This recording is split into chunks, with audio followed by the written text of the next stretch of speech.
As she pedalled for the off-licence a few blocks away, she couldn't help noting, somewhat wryly, that the basket, which had enjoyed an innocent life till then, filled with baguettes and flowers and Emma's overflowing research bag, was now about to experience a significant fall from grace as a large bucket for an obscene amount of booze.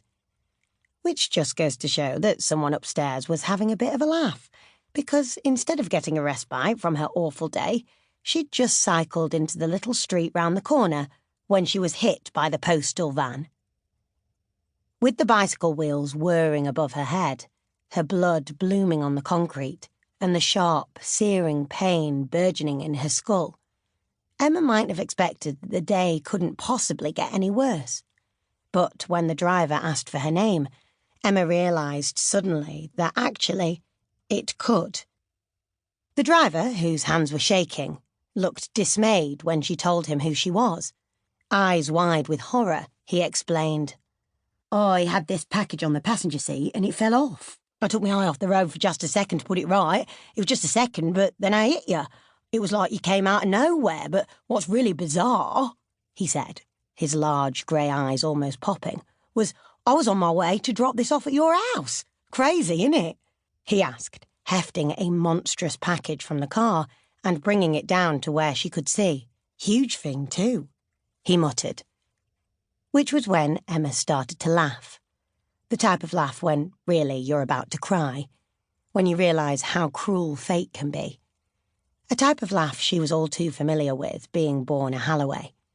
Emma realised, judging from the size and shape of the package, that her grandmother had sent her the stupid family recipe book. The one she believed would change Emma's life and get her to admit that her life in London had been nothing but pain and heartache, and now, as a result of the book, everything would get better. Only it had done the opposite, as usual. Sometime after that, she must have passed out. She woke up in hospital, feeling as if she were being buried alive beneath a slab of cement, and gave a cry of pain and fear. Close to the bed, a nurse with large brown eyes blinked in surprise, backing away from the bed in shock.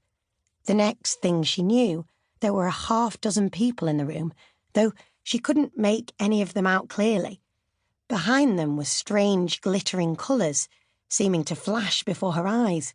She blinked, trying to make sense of any of it, but couldn't. Everyone began speaking at once, creating a cacophony of voices, painful and overwhelming, as if fishhooks were repeatedly pricking her ears. Emma clapped a hand over an ear and felt another jolting stab of pain, noting through her strained vision that the other hand looked as if it had been pieced together like something for Frankenstein's monster.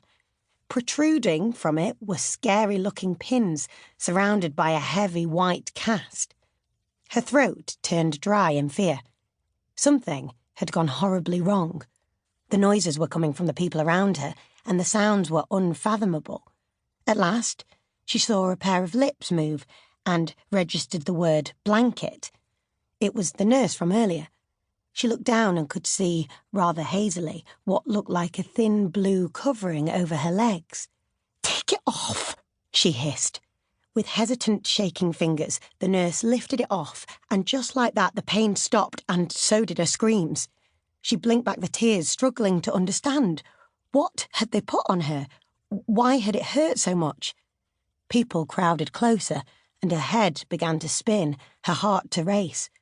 Were they speaking another language? No, it wasn't that. The sounds were simply incomprehensible. The objects around her a blur.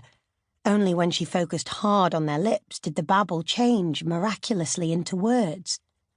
Then, someone in a white lab coat mouthed three of the scariest words imaginable. Possible brain damage. It took a few days before they knew for sure, though Emma didn't need the tests or the scans or the people who came into the room with clipboards who kept asking questions to know it was true. She could feel it. Everything felt wrong. It had taken some time before her vision registered that the flashing lights weren't coming from her own head, but a somewhat garish display of Christmas lights, despite the fact it was only October. "We start Christmas early here," explained a brown-haired nurse with gold tinsel threaded in her ponytail,